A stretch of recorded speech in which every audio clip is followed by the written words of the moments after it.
Une bande riveraine, c'est une bande de végétation de largeur variable qu'on laisse à l'état naturel.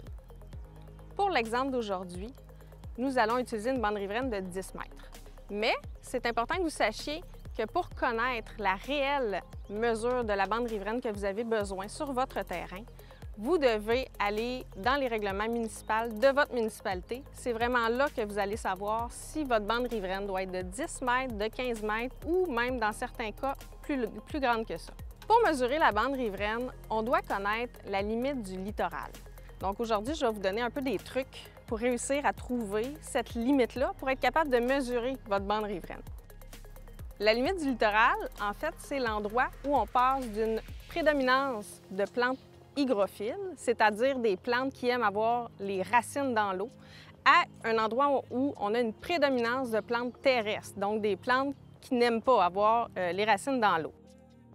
Si on regarde le cours d'eau, puis qu'on est le propriétaire du terrain, puis que ça fait 20 ans qu'on habite sur le terrain, bien si à chaque année, quand on regarde l'eau, on sait que ça ne monte jamais plus qu'un pied du fond du cours d'eau, bien, ça nous donne une bonne indication de où se trouve cette limite-là.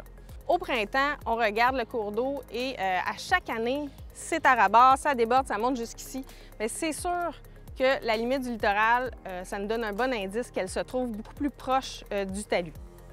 Donc, dans un contexte agricole où on se trouve en ce moment, la bande riveraine obligatoire est quand même de 10 mètres. Par contre, il y a des nuances.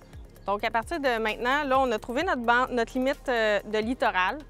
On va prendre notre ruban à mesurer, puis on va mesurer notre 3 mètres, qui est le 3 mètres obligatoire en milieu agricole à garder naturel. Donc, on n'a pas le droit de venir couper dans cette zone-là. Ça doit rester vraiment naturel. Nous devons mesurer la limite de façon horizontale. Donc, on ne peut pas mettre notre ruban à mesurer et le mettre en angle. Ça va fausser les données. C'est vraiment d'y aller de façon horizontale. Il est toujours important, par contre, d'avoir 1 mètre sur le replat du talus qui est également laissé à l'état naturel. Supposons dans l'exemple qu'on a ici, on mesure le 3 mètres et on arrive approximativement en bas du talus. Donc, c'est vraiment important qu'on garde également 1 mètre sur le replat pour ne pas être trop proche de la descente du terrain. Nous avons un 10 mètres de bande riveraine. On a déjà notre 3 premiers mètres, peut-être un peu plus si on utilise le mètre sur le replat du talus. Et les 7 mètres suivants pour arriver à notre 10 mètres, c'est important qu'ils soient en culture. Donc, on ne peut pas installer un chemin de ferme, par exemple, dans cette partie-là.